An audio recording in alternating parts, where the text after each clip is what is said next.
When grocery stores ran empty during World War II, American families didn't panic.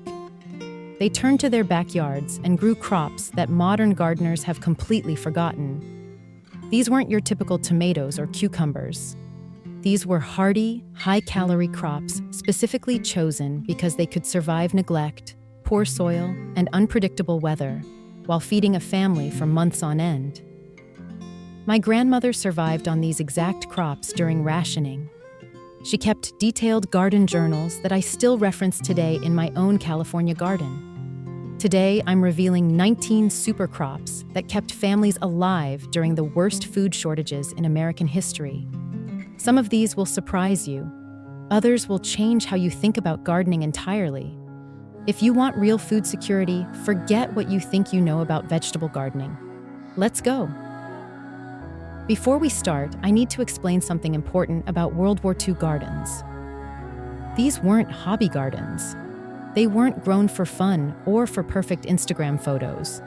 They were grown out of necessity, when failure meant your family went hungry. The crops I'm sharing today were selected based on 3 critical factors. First, they had to produce heavy yields with minimal inputs. Fertilizer was scarce, and gasoline for tilling was rationed. Second, they had to store for months without refrigeration.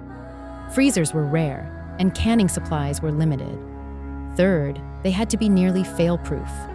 With men overseas and women working in factories, gardens had to practically take care of themselves. These 19 crops met all 3 requirements. I've grown every single one in my California garden, and I can tell you, they still outperform modern varieties in terms of reliability and storage. If you find this video helpful, hit that subscribe button. I post new videos every week about practical, no-nonsense food gardening. Let's start with the most important crop first. Sweet potatoes were called the poor man's survival food during World War II, and for good reason. While everyone knows about regular potatoes, sweet potatoes actually produce more calories per square foot, handle poor soil better, and store even longer, up to a full year in the right conditions. My grandmother's journal specifically mentions sweet potatoes as the crop that never failed us. Here's what makes them special. At number 1, we have sweet potatoes. Sweet potatoes grow from slips. Those little sprouts you can start from a single sweet potato. One sweet potato can produce 50 slips. Those 50 slips can produce 200 pounds of food. That's incredible multiplication. They thrive in zones 8 through 10, which makes them perfect for California and the southern states. Northern gardeners can grow them too. They just need a longer, hotter summer. Plant slips in late spring after soil warms to 65 degrees. Space them 12 inches apart in raised beds or mounded rows. Sweet potatoes love heat and sandy, loose soil. They need almost no fertilizer. In fact, too much nitrogen produces all vines and no tubers. I never fertilize mine, just compost worked in before planting. Water regularly for the first month, then back off. Sweet potatoes are drought-tolerant once established. Harvest before the first frost when vines start yellowing. Dig carefully. The skins are delicate when fresh. Here's the critical part that most people miss: curing. Cure sweet potatoes in a warm, humid place, about 85 degrees with 85% humidity, for 10 days. This converts starches to sugars and toughens the skin for storage. After curing, store them at 55 to 60 degrees. Not in the refrigerator. Cold ruins them. A closet or insulated garage works perfectly. Properly cured sweet potatoes store for 10 to 12 months. In my cold room, I still have sweet potatoes from last year that are perfect for eating. That's the kind of reliability wartime families needed. At number 2, we have kohlrabi. Kohlrabi looks like something from another planet, a bulbous stem with leaves sprouting out like an alien spaceship. But during WW2, this strange vegetable kept Central European immigrant families fed when traditional crops failed. Kohlrabi is a brassica, related to cabbage and broccoli. but it's far easier to grow and much more forgiving. The edible part is the swollen stem, which tastes like a mild, sweet broccoli stem crossed with an apple. It's crisp, juicy, and surprisingly good raw or cooked. Here's why wartime gardeners loved it. Kohlrabi matures in just 45 to 60 days, one of the fastest brassicas. You can succession plant every 2 weeks for continuous harvest from spring through fall. It handles both heat and cold better than cabbage. I've grown it successfully through California summers when cabbage bolts immediately. Kohlrabi grows in zones 3 through 10. Direct sow seeds or transplant seedlings 6 inches apart in early spring or late summer. It needs consistent moisture, but tolerates poor soil surprisingly well. I've grown beautiful kohlrabi in heavy clay that killed other crops. Harvest when bulbs reach 2 to 3 inches in diameter. Larger bulbs get woody and tough. Storage is where kohlrabi really shines. Fresh bulbs keep for 2 to 3 months in cold storage at 32 to 40 degrees with high humidity. My grandmother wrote, "When the cabbage worms destroyed the cabbages, kohlrabi saved us." Modern gardeners overlook kohlrabi completely. But if you want a reliable, fast-growing, long-storing crop that produces even when conditions aren't perfect, kohlrabi delivers. Plus, it's delicious sliced thin for salads or roasted like root vegetables. This is a true wartime super crop that deserves a comeback. At number 3, we have parsley. Most people know parsley as an herb. But during WW2, families grew a completely different type, parsley root, specifically for the thick, edible taproot. Parsley root, also called Hamburg parsley, produces a white root that looks like a thin parsnip but tastes like a combination of celery, parsley, and carrot. This crop was especially popular among German and Eastern European families who brought seeds to America. Here's why it mattered during shortages. Parsley root is a true dual-purpose crop. You harvest the root for storage, but you also get fresh parsley leaves all season long for flavoring soups and stews when fresh herbs were scarce. It grows in zones 4 through 9 and handles cold weather exceptionally well. Direct sow seeds in early spring, about a 1/4 inch deep. Like regular carrots, germination is slow, sometimes 3 weeks, so be patient. Thin seedlings to 4 inches apart once they sprout. Parsley root needs loose, deep soil just like carrots. The roots mature in 90 to 120 days, but you can harvest parsley leaves throughout the growing season without harming root development. Dig roots in late fall after several frosts. The cold actually improves the flavor, making them sweeter and less bitter. Storage is excellent. Parsley roots keep for 4 to 6 months in cold storage, packed in sand or sawdust. My grandmother's journal mentions using parsley root in every soup and stew through winter. Adds flavor when there's no fresh vegetables. Modern gardeners have completely forgotten this crop. You won't find it in nurseries or even most seed catalogs. But if you want a crop that gives you both fresh greens and storable roots, something that provides flavor when everything else is bland, parsley root is invaluable. It's worth tracking down seeds just to try it. At number 4, we have Lima beans. Lima beans have a terrible reputation today. Mushy, flavorless school cafeteria nightmares. But fresh lima beans from your garden? Completely different experience. Buttery, creamy, and rich in protein and calories. During WW2, lima beans were planted in nearly every victory garden because they produced massive yields of shelf-stable protein when meat was rationed. The Henderson Bush variety is my favorite for home gardeners. It matures in just 65 days and doesn't need staking like pole types.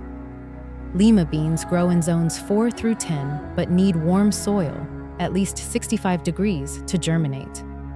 Plant them 2 to 3 weeks after your last frost. Space seeds 4 to 6 inches apart in rows 2 feet wide. Lima beans fix nitrogen like all legumes, so they actually improve your soil. They need consistent moisture during flowering and pod formation. Drought stress during this period reduces yield significantly. Harvest pods when they're plump and full, but still green for fresh eating. For dried limas, the ones that store, let pods mature until they turn brown and papery. Shell dried beans and spread them out to finish drying for a week or two. Properly dried lima beans store for years in airtight containers. Here's what makes lima beans special. One 25-foot row produces 8 to 10 pounds of dried beans, enough protein to supplement meals for months. They're incredibly versatile. Fresh limas are delicious in succotash or simply buttered. Dried limas work in soups, stews, casseroles, or refried beans. My grandmother's journal. Lima beans kept us full when meat was impossible to find. Modern varieties have improved dramatically from the waxy school cafeteria types. Heritage limas from your garden are genuinely delicious.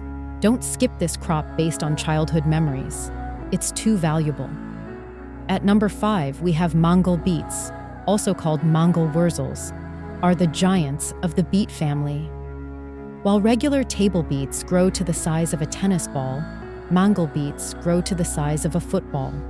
A single Mangel beet can weigh 10 to 20 pounds. During WW2, families grew mangels for 2 reasons: feeding themselves and feeding livestock when commercial feed became scarce. The mammoth long red variety is the classic Mangel. It produces enormous, cylindrical red roots that store like champions. Mangels grow in zones 3 through 10. Direct sow seeds in mid-spring, planting them an inch deep and 6 inches apart in rows 2 feet wide. They need a long growing season, about 110 to 120 days, so plant early. Mangels tolerate poor soil and drought better than almost any root crop. I've grown 15-pound mangels in heavy clay with minimal watering. Harvest in late fall before hard freezes. Pull the roots and twist off the tops. Don't cut them or they'll rot in storage. Cure mangels in a cool, dry place for a week, then store in a root cellar or cold basement. They keep for 6 to 8 months without any special treatment. Here's the critical point. Mangels are technically livestock feed, but they're absolutely edible for humans. The flavor is earthy and slightly sweet, milder than table beets. My grandmother sliced mangels thin and roasted them, added them to stews for bulk, or pickled them with vinegar and spices. One mangel beet provides as many calories as 5 or 6 regular beets. That's incredible efficiency. Modern gardeners ignore mangels completely. But if you want massive yields with minimal effort and long storage, mangels are unbeatable. They're the ultimate survival crop for both people and animals. At number 6, we have mustard greens. These were the working-class green during WW2. Tough, fast-growing, and incredibly nutritious. While kale gets all the attention today, mustard greens actually produce more leaves faster with less care. The southern giant-curled variety is the classic choice. It produces huge, frilly leaves with a spicy, peppery kick that mellows when cooked. Mustard greens grow in zones 3 through 10 and prefer cool weather, though they tolerate heat better than lettuce or spinach. Direct sow seeds in early spring or late summer, barely covering them with soil. Germination happens in just 3 to 5 days, one of the fastest vegetables. Thin seedlings to 6 inches apart. You can eat the thinnings in salads. Harvest leaves when they're 4 to 8 inches long. Cut outer leaves and let the center keep producing. A single planting produces for 2 to 3 months. Here's why wartime families loved mustard greens. They mature in just 30 to 40 days from seed to first harvest. That's faster than almost any other green. They're packed with vitamins A, C, and K, plus calcium and iron, critical nutrients during rationing. They handle neglect. I've had mustard greens survive without water for 2 weeks in California summer heat. They wilted, but bounced back with watering. The flavor is strong and distinctive, not for everyone, but it adds character to bland wartime meals. My grandmother wrote, "Mustard greens in bacon fat with cornbread made us feel like we were eating rich." Store mustard greens like any leafy green. Wash, dry, and refrigerate for up to a week. Or blanch and freeze them for winter use. If you want a fast, reliable, nutritious green that doesn't quit, mustard greens deliver. They're still underrated today. At number 7, we have Endive, specifically the broad-leaved Batavian type. Was a cold weather green that kept families in fresh salads long after lettuce gave up. During WW2, Endive grew in fall and winter gardens when almost nothing else would produce. The Batavian full heart variety forms dense, upright heads of broad, slightly bitter leaves that become sweeter after frost. Endive thrives in zones 3 through 9 and actually prefers cool weather. It tolerates light freezes that would kill lettuce instantly. Start seeds indoors 6 to 8 weeks before your last spring frost, or direct sow in late summer for fall harvest. Space plants 12 inches apart in rich soil amended with compost. Endive needs consistent moisture and benefits from light shade during hot weather. Harvest outer leaves as needed, or cut the entire head when it forms a tight center. Here's what makes Endive special for wartime gardens. It continues producing through temperatures that stop other greens. I harvest Endive in my California garden from November through February. The slight bitterness adds complexity to salads when everything else tastes bland. You can blanch the centers by covering them for 2 weeks before harvest, which reduces bitterness and creates pale, tender hearts. Endive stores better than lettuce, up to 2 weeks in the refrigerator if kept dry. My grandmother's journal mentions endive salads in December and January. Fresh greens when we thought winter meant only root vegetables. Modern gardeners overlook endive for lettuce and spinach, but those crops fail in extreme heat or cold. Endive keeps producing when everything else quits. It's the ultimate shoulder season green, bridging the gap between summer and winter, fall and spring. If you want fresh salads year-round, especially in unpredictable climates, endive is essential. At number 8, we have acorn squash. While butternut squash gets all the glory today, acorn squash was actually more popular during WW2 for one simple reason. It stores even longer. Acorn squash can keep for 4 to 6 months in proper conditions, sometimes even longer. The table queen variety, also called Des Moines, is the classic acorn squash. Dark green skin with deep ridges and sweet orange flesh. Acorn squash grows in zones 3 through 10. Plant seeds directly in late spring after soil warms to 60 degrees. Space hills 4 feet apart and plant 3 seeds per hill. Thin to the strongest 2 plants once they sprout. Squash needs full sun and consistent moisture during fruit development. I mulch heavily around plants to retain water and suppress weeds.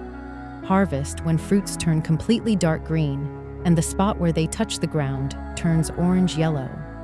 The stem should be hard and dry. Here's the critical part: curing.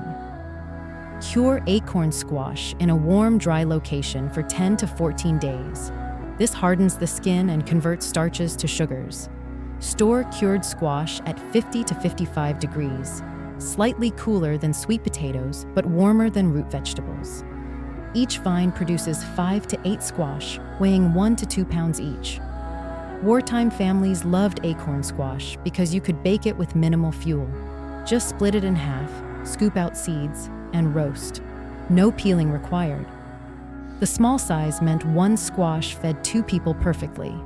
No waste, no leftovers going bad. My grandmother.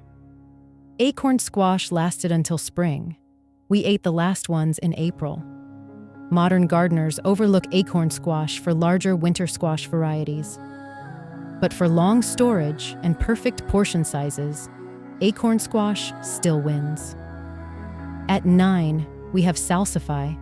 Salsify is probably the most forgotten vegetable on this entire list.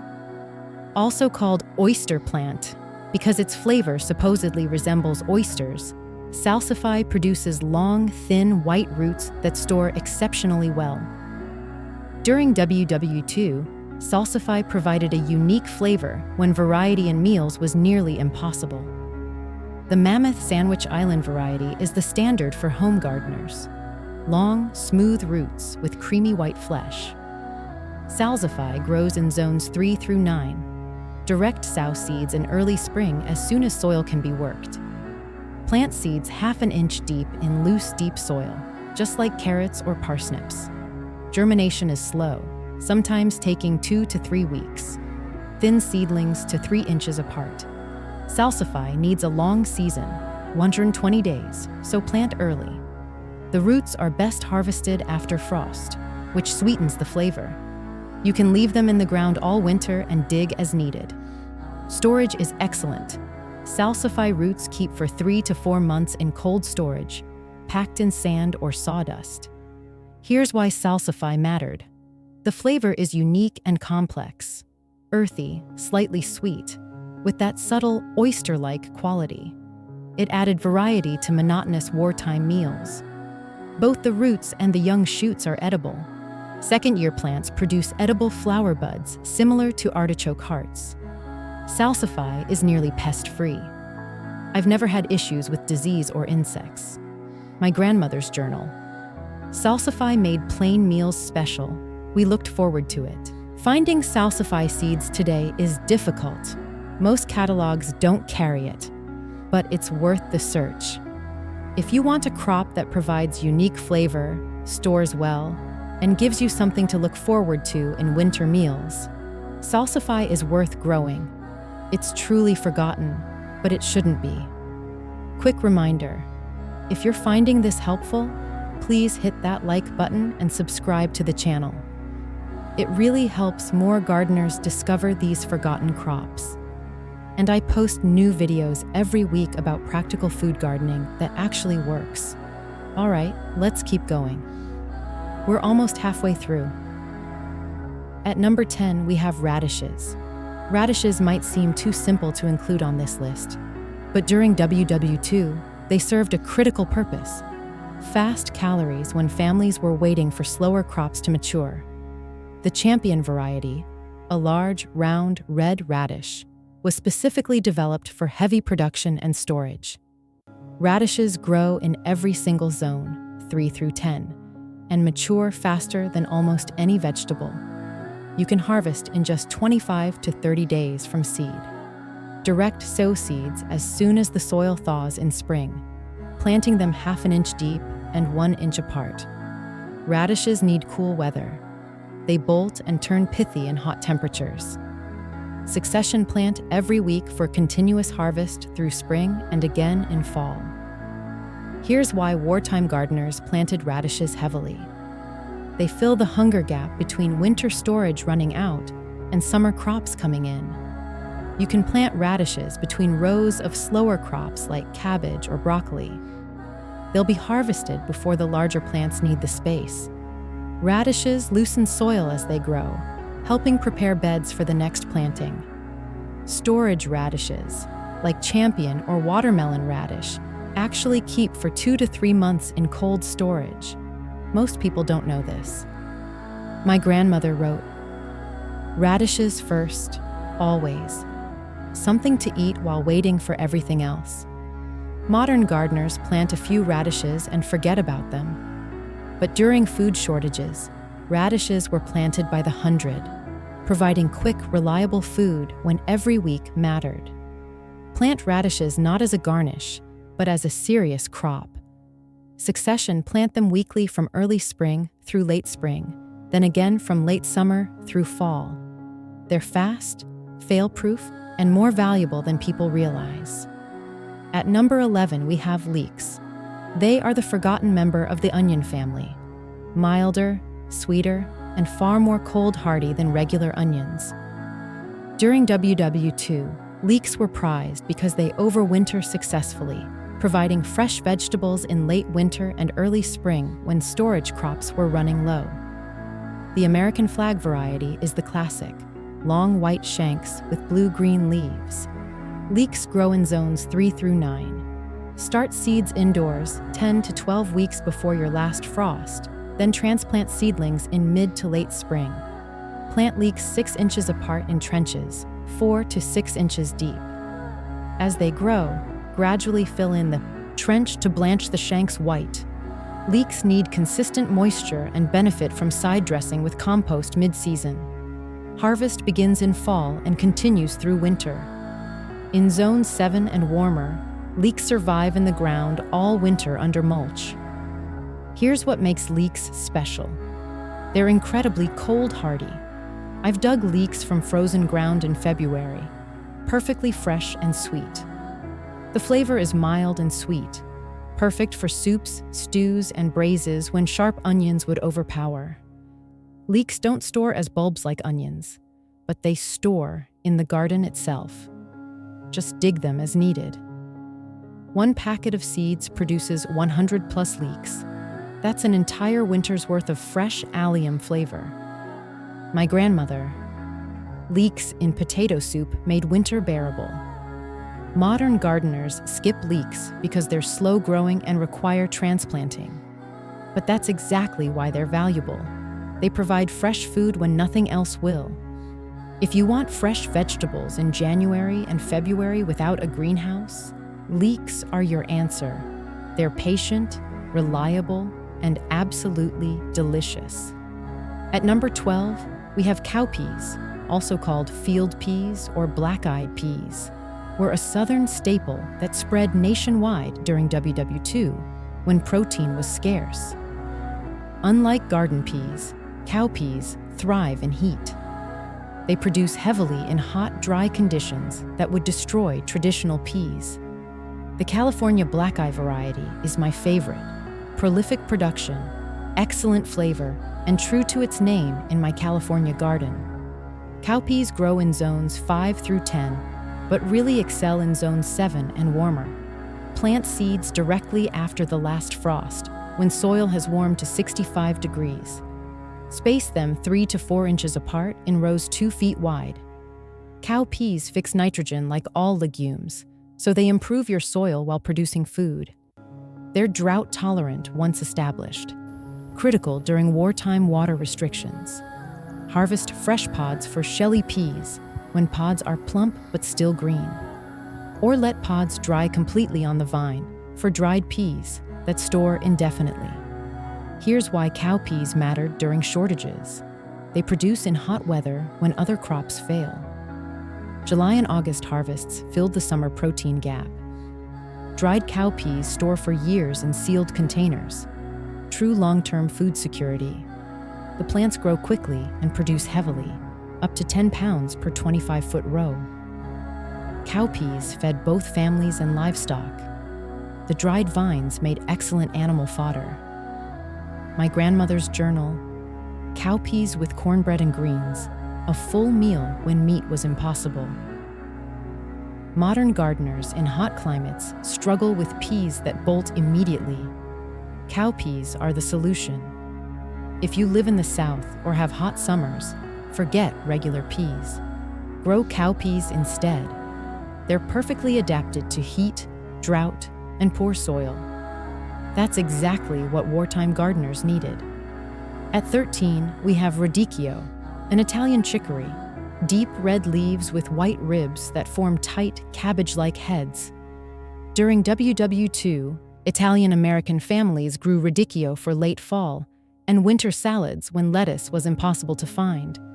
The Palla Rosa variety forms beautiful burgundy heads with crisp, slightly bitter leaves. Radicchio grows in zones 3 through 9 and actually requires cold weather to develop its characteristic red color and tight heads. Start seeds indoors 6 to 8 weeks before your last frost, or direct sow in mid to late summer for fall harvest. Space plants 10 inches apart in rich soil. Radicchio needs consistent moisture and benefits from afternoon shade in hot climates. The plants mature in 60 to 85 days, but the heads tighten and color deepens with cool temperatures. Light frost actually improves the flavor, reducing bitterness and adding sweetness. Harvest entire heads when they feel firm and dense. Here's what makes Radicchio valuable. It provides fresh salads in late fall and early winter, October through December in most climates. The bitter flavor cuts through rich, heavy winter foods. A little goes a long way. Radicchio stores for 3 to 4 weeks in the refrigerator, far longer than lettuce. It's beautiful. The deep red adds color to winter gardens and meals. My grandmother wrote, "Radicchio reminded us of better times, color and flavor when everything else was brown." Modern gardeners skip Radicchio because of the bitterness. But that bitterness is exactly what makes it special. A sharp, complex flavor that wakes up your palate. If you want late-season fresh greens that actually taste like something, grow Radicchio. It's far more interesting than bland winter lettuce. At number 14, we have buckwheat, which isn't actually wheat, but a pseudo-grain related to rhubarb. But during WW2, it provided flour when wheat flour was rationed. Buckwheat grows faster than any grain crop, just 70 to 90 days from seed to harvest. The common buckwheat variety is the standard. Large seeds perfect for grinding into flour or cooking whole.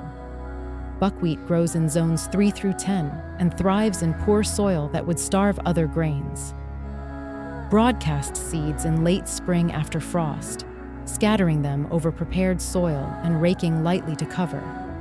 Buckwheat needs no fertilizer and minimal water once established. It actually prefers lean soil. Rich soil produces all leaves and few seeds. The plants grow 2 to 4 feet tall and produce clusters of white or pink flowers that bees absolutely love. Harvest when seeds turn dark brown and begin shattering easily from the plant. Cut plants and bundle them to finish drying. Thresh by beating bundles over a tarp or inside a pillowcase. Winnow to remove chaff. Here's why buckwheat mattered. It produces grain faster than wheat, barley, or oats. Critical when families needed flour quickly. Buckwheat flour makes excellent pancakes, biscuits, and porridge. The flavor is earthy and slightly nutty. The plants improve soil structure and suppress weeds. Many farmers used buckwheat as a cover crop between food plantings. Buckwheat attracts beneficial insects that control garden pests. My grandmother, buckwheat pancakes with saved syrup made Saturday mornings special. Modern gardeners ignore buckwheat entirely. It's not in seed catalogs, and most people don't know it exists. But if you want fast-growing grain for flour, or a cover crop that actually produces food, buckwheat is unbeatable. It's one of the most practical crops on this entire list. At number 15, we have quinoa. Quinoa is ancient, grown in South America for thousands of years. But it only became popular in the US during WW2 when gardeners searched for alternative grains. Quinoa is a complete protein, containing all 9 essential amino acids. That made it incredibly valuable when meat was rationed. The rainbow variety produces seed heads in shades of red, orange, yellow, and cream, beautiful and productive. Quinoa grows in zones 4 through 10 and tolerates poor soil, drought, and even light frosts. Plant seeds directly after your last frost, spacing them 6 to 12 inches apart in rows 2 feet wide. Quinoa grows 4 to 6 feet tall depending on conditions. Give it space and full sun. The plants need minimal water and no fertilizer. They actually prefer lean soil. Harvest when seed heads turn color and leaves begin to drop. Cut stalks and hang them to dry. Thresh by rubbing seed heads over a bucket. The tiny round seeds fall easily. Quinoa contains saponins, bitter compounds that protect seeds from birds. so you must rinse seeds thoroughly before cooking. Here's why quinoa mattered. Complete protein when meat was scarce, critical for vegetarian families. Fast maturity, 90 to 120 days depending on variety. The plants are beautiful, ornamental, and productive. Quinoa stores for years in sealed containers. My grandmother's notes mention strange grain from California that tasted nutty and kept us full. Modern gardeners buy quinoa at the store without realizing how easy it is to grow. If you want a high-protein grain crop that handles heat, drought, and poor soil, quinoa is perfect. It's practically fail-proof once established. At number 16, we have flax. Flax served double duty during WW2, seeds for nutrition and fiber for textiles when cotton and linen were rationed. Flax seeds are rich in omega-3 fatty acids and fiber, critical nutrients during food shortages. The common flax variety, also called linseed, produces both edible seeds and fiber for spinning. Flax grows in zones 3 through 9. Plant seeds as soon as soil can be worked in early spring. Flax tolerates frost. Broadcast seeds over prepared soil, scattering them evenly and raking lightly to cover. Space is about 1 to 2 inches apart. Flax needs no fertilizer and minimal water. It grows quickly, 3 to 4 feet tall, with delicate blue flowers. For seed production, let plants mature until stalks turn brown and seed pods rattle. Pull entire plants and bundle to dry. Thresh by beating. Bundles. The small brown seeds fall easily. For fiber, harvest when plants are still green and pliable. Dry, then ret the stalks by soaking in water to separate fibers. Here's why flax mattered. The seeds provided essential fats when cooking oils were rationed. Flax fiber made thread, rope, and cloth when commercial textiles were scarce. The crop grows quickly with 0 inputs. Plant and forget. One small bed produces enough seeds for a family's nutritional needs for a year. My grandmother wrote, "Flax seeds in bread kept us regular. Nothing fancy, but it worked." Modern gardeners have completely forgotten flax as a food crop. Most people only know it as linen fabric. But if you want a fast, easy crop that provides nutrition and fiber, flax is valuable. It's true multi-purpose plant, food, fiber, and even livestock feed from one crop. At number 17, we have oats. Oats were everywhere during WW2, not just for people, but for horses, chickens, and livestock when commercial feed disappeared.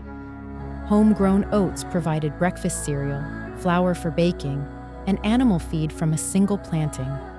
The common oat variety, Avena sativa, is the standard for home gardeners. Oats grow in zones 3 through 9. Plant in early spring as soon as soil can be worked. Oats tolerate frost.